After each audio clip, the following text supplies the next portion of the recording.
Y'all, what's up, guys? Tonight is the night. You know what night it is? It's tonight. You know why it's tonight? Yo, because it is freezing cold out there, and y'all are in here. It is a holiday weekend, and I got y'all in here, so that tells me one thing. This is my core group. Tonight's gonna be off the chain. What do you think? Yo, you guys all might need some sugar. I had a terrible addiction as a child in middle school, actually. I had a lot of sugar as a kid, okay? You probably won't be able to tell from my personality, but I could put down some sugar in the form of Mountain Dews. Got any Mountain Dew fans out there? You just like, your cavities had cavities because you had so many Mountain Dews. It was just inappropriate. My heart was like about ready to beat out of my chest like all the time. I had a problem. But at the same time, sugar-free was starting to become a thing. Any guys into sugar-free? Sugar-free anything? Like 3 of you? All right, so this was new at the time, all right? Sugar-free. I was like, I got a problem. All right, fine. So I was going to a movie with some of my friends, and I was like, I will get some sugar-free gummy bears. And so I'm not condoning this, but this is what I did. I grabbed some sugar-free gummy bears. I bought them, stuck them in my pocket, and I'm not proud of this, but then I went into the movie theater and I snuck them in. I know. Which I hope none of you are sneaking any gummy bears in here today. I snuck them in the movie theater and I was like, all right, let's try this. Started slamming those things one at a time. And they tasted a little bit weird, but I was like, let's go with this. It's good for me. It's good for me. So we're like not even past the previews yet, and my stomach makes this horrendous, like, and my friends were like, what? Like, they could hear that over, like, the sound system. They're like, Steve, you okay? I'm like, that was awesome, wasn't it? That was so cool. And then, like, a minute or two goes by, and then it happens again, but this time it's a little bit more aggressive. It's, and they're like, bro, you gonna be okay? And at this point, I was a little worried. I wasn't sure. But then by the 3rd time it did it, it was like them little gummy bears had like pitchforks, and they were like stabbing my colon and twisting it as hard as they could, like wringing me out like a sponge. And they were like, dude, you need to check yourself. I was like, yes, I do. But I don't think I can stand up right now. I'm a little bit like, can I be real with y'all? All right, like 6 of y'all I can be real with. You know when like all that business is happening and you're like, what if I could just like release the pressure a little bit? Like nobody would know, right? Just a little bit, like a little squeak, maybe just a little toot. Nobody would know, but like, oh, my stomach.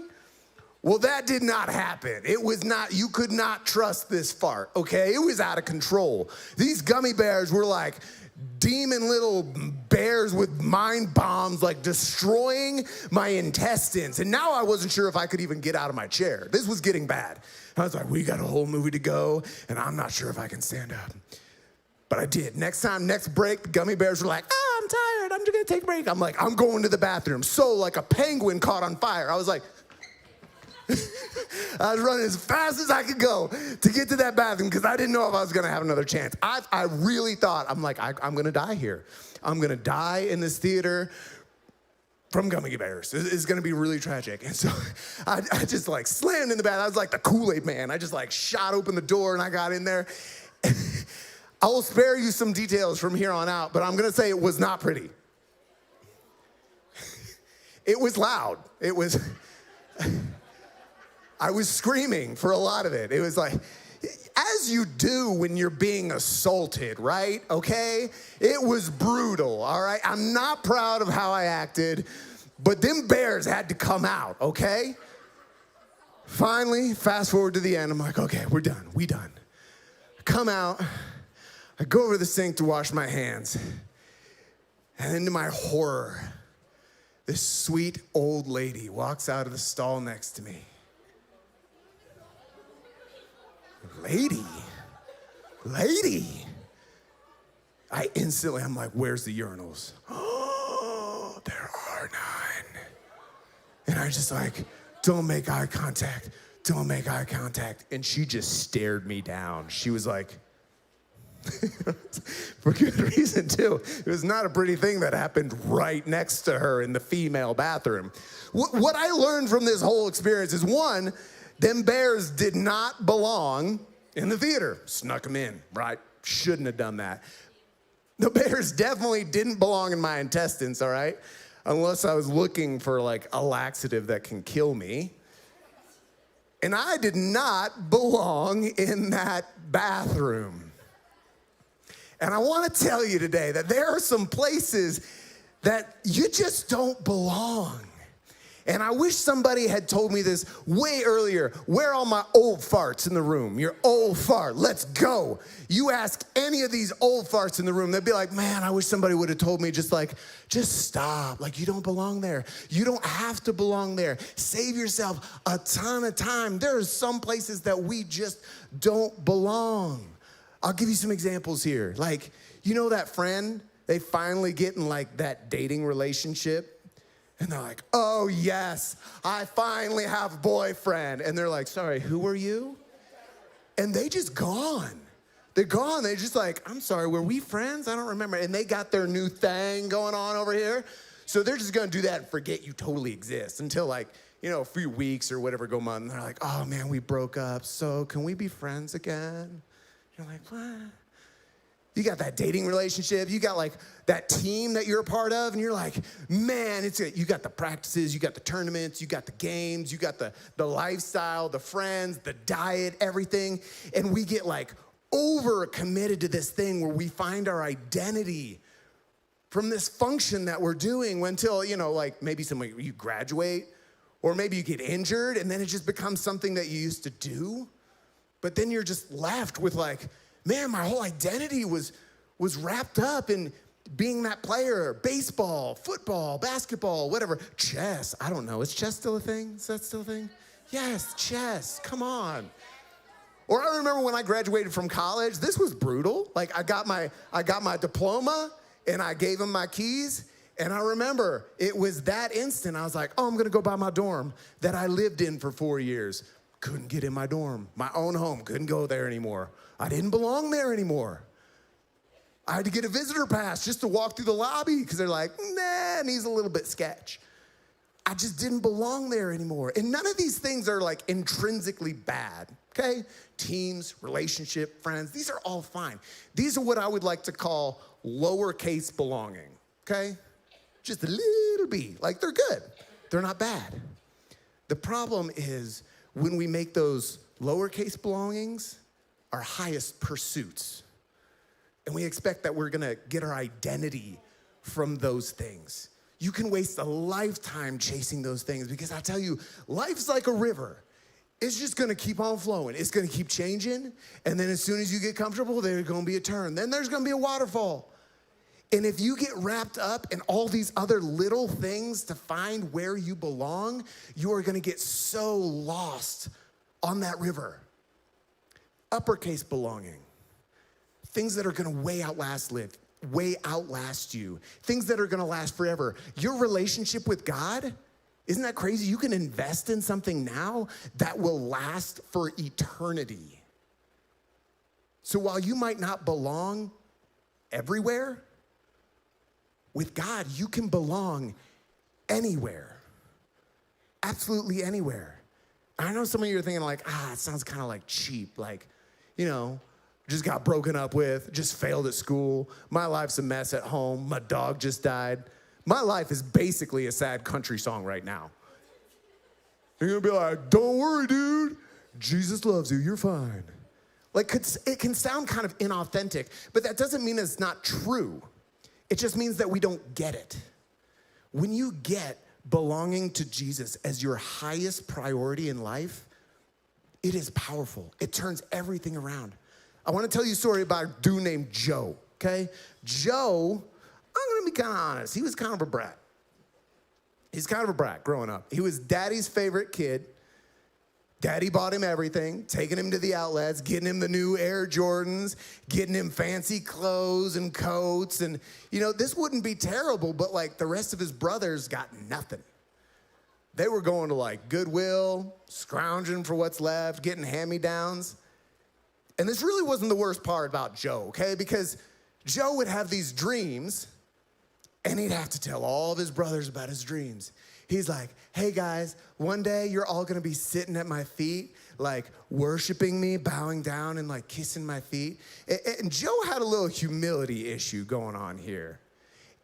And his brothers couldn't take it anymore. So they're like, we gotta get rid of this guy. And they had a really well thought out plan. We're gonna chuck him in that hole.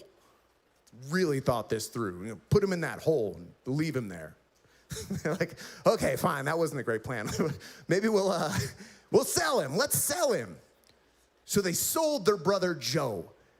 And Joe goes into slavery. Rough life from coming daddy's favorite child. Now Joe's a slave. And then Joe spends a ton of years in prison too. All right? I promise you, Joe didn't feel like he had any belonging from his family or any of his surroundings. He probably felt utterly alone. But you know what he did have? God used that time to invest in him. He knew that there was nothing else in this world he could get his belonging from, his identity from. He knew that he could get it from God. And God used those years to build a humility in him and a dependence on God until one day God actually turned him into like one of the most powerful people in the country. And in Genesis, it says this, when he talks to his brothers, he finally runs into his brothers again. And his brothers is scared because they're like, hey, he's probably gonna kill us. Very likely, but this is what Joe says to his brothers. In verse 20, he says, you intended me harm, but God intended it all for good.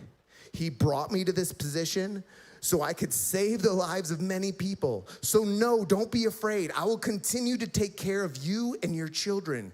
So he reassured them by speaking kindly to them. Do you think if you were in that position with a family that betrayed you and they just showed up and you'd be like, oh, we cool, we're good? It's the fact that God changed his heart when he was in that prison, changed his heart when he was a slave, taught him how to forgive. Because he belonged to God, he wasn't bitter anymore. He was better because he knew his Father. That changed his entire life. So while you might not belong everywhere, you can belong anywhere, just like Joseph did. You can belong anywhere. What are you doing, Peanut? Hey, I'm kind of in the middle of something here. You just decided to come on up here? 'Cause. Oh, yeah? Well, all right. Well, I guess since you're up here anyway, you want to help me out? Yeah. Okay. What's your name? Zoe. It's not Peanut? Zoe Rose Winkles Bob. Very specific. I think you can help me out here, okay? Because, I mean, look at all these guys. I think most people would be a little scared to come out in front of all these big boys and girls out here. But you don't look scared. Are you scared? Why aren't you scared? 'Cause you're here. That's a pretty good answer. 'Cause I'm here. Huh. I think you've given us a lot to think about, Zoe. I think they would all love to see you do a bow. Can you do a bow for them? Here we go. Do a bow. Oh, give it up for Zoe. I got something to do here for a second. I think mommy might be back there. Go get mommy.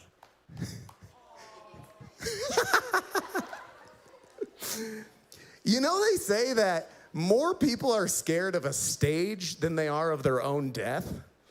That's like a true statistic. So to see a little girl, it's like, psh, daddy's out there, it's gonna be good. I think of Joe, he's like, all right, prison, slavery, whatever. If my father's there, it's gonna be okay. And that's what takes this from a cliche to something very real. Because I'm gonna close with this, all right? But I want you guys' attention here, okay? if we know who holds us, you can carry anything that this world has to offer. You can carry any burden. If you know who's behind you, there is nothing in front of you that you can't handle. And if you know who walks beside you, you will never walk alone. So you might feel like you don't belong anywhere in this world. That's okay, because with God, you can belong anywhere.